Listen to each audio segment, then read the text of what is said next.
First off, I want to start off by giving our praises to Yahweh, by Hashem, Yahweh Shai, by Hashem, Rekakadash. I also want to give a double honors to the apostles and elders of Great Millstone who taught me this word and the brothers who teach down with sincerity. I also want to give a salutations to the elect scattered across the four corners of the earth and the speck of birds. And this is just going to be a real quick one. It's just something that was on my mind. This is Ecclesiastes Rock too. My son, if thou come to serve the Lord, prepare thy soul for temptation. All right, because just like I thought when I first came in this thing for Yahweh Shem, I thought things was going to get easier and better and less stressful. Boy, was I wrong. Things get more stressful and less easier and much harder. Set thy heart upright and consider constantly endure and make not haste in the time of trouble. All right, so this what's this? Make haste means not to move. Stay there and deal with it. Learn how to deal with it. All right, because when you come in this thing, hey, you constantly getting cussed out by brothers. Constantly, you might get cussed out 10 times a day until you learn how to move around man of the Lord. And people like, I ain't getting cussed out by nobody. That's because you're a weak man. All right, you can't take no correction. That's why all you niggas is in jail. And can't nobody look at you wrong without y'all getting an attitude. That's bitch traits, all right? Ain't no way around it. Being a gangster, that's a bitch trait, all right? And plus it says love, and when you love somebody, that's the rebuke, all right? So if I love my brother and I see him doing something he ain't got no business doing, I'm gonna rebuke his ass.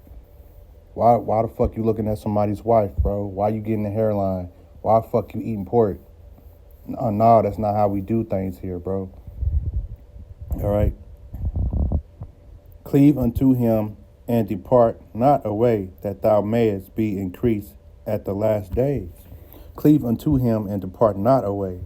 All right, that thou mightest be increased in the last days, because by following these instructions, it's going to strengthen you to be able to deal with what's about to happen. You got to be tough minded. You got to have a tough heart.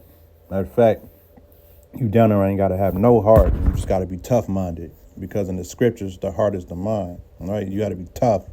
You gotta be able to. We watch videos of people being, things happening to them that normal people wouldn't watch to strengthen us, because these things are gonna happen in the last days. Hey, because the scriptures say 1,000 shall fall by their side, but not ye. And also say, woe to the days of the Lord. And we all know there's going to be darkness and gloominess and full of pestilence and death. All right, so these Christians have no idea what's coming to them. They're weak as hell. They feeble-minded. All right. Cleave unto him and depart not away, that thou mayest be increased to the last day. And this is a challenge, all right? This is a challenge. And prepare yourself for temptation. Constantly endure, not to hasten the time of trouble. All right, learn how to think in a time of trouble. Learn how to maneuver in a time of trouble. Learn how to keep the spirit on you in a time of trouble. Don't be letting them. Don't be getting angry. Don't be getting mad, because these people got demons on them. That can get you murdered, get you killed. The wrong thing could get you caught up. If you was gonna escape if you're gonna escape the FEMA camps and all that, you might get caught because you're emotional. You might get killed because you're emotional. You might make the wrong decision because you're emotional. You might make the wrong decision because you're hungry and you don't know how to think. You don't know how to think when you're hungry. And you might be hungry. All right? So these are things you got to consider. Whomsoever is brought upon thee, take cheerfully and be patient when thou art charged to a slow estate, in the lowest state. Because these people in the world, they think that the men of the Lord are supposed to be kings and pull up on a decked out a stallion horse or something. But the Yahweh Shem Yahushua came on a donkey. All right. So it says when you brought to a lower state. So you want to be in the lowest state. You want to be struggling. You don't want a peace of mind here. This is not your rest, because these things is what's going to make you strong to get through what's coming. For gold is tried in the fire, an acceptable man in the furnace of adversity.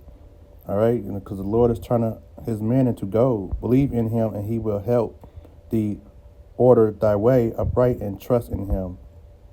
Ye that fear the Lord, wait for his mercy and go not aside, lest ye fall. All right. So we just wait on the Lord. All right. Now another precept I want to get.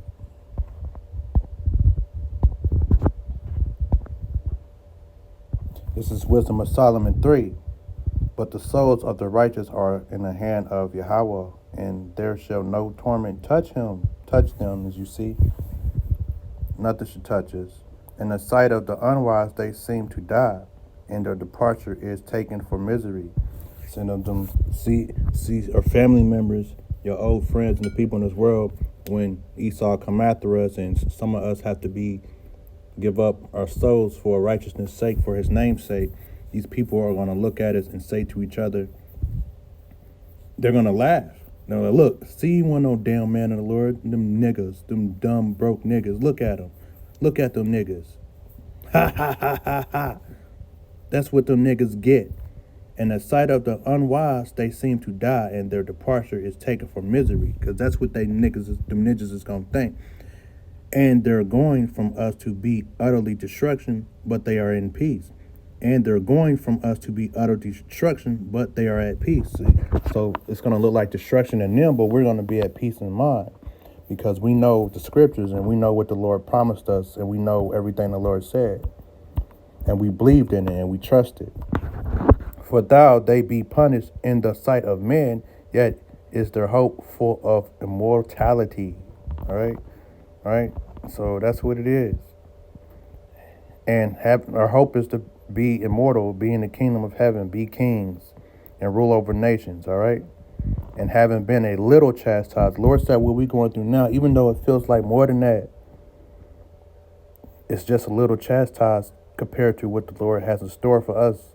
They shall be greatly rewarded, for God provided them and found them worthy for himself. As gold in the furnace he tried them and received them as a burnt offering. And in the time of their visitation they shall shine and run to and fro like sparks among the stubble. They shall judge the nations and have dominion over the people, and their Lord shall reign forever. And that's the promise, and that's what we're doing it for. So at the end of the day, hey, brothers, hey, forget this world, forget what they think, because we're headed towards the kingdom. So with that being said, hey, shalom.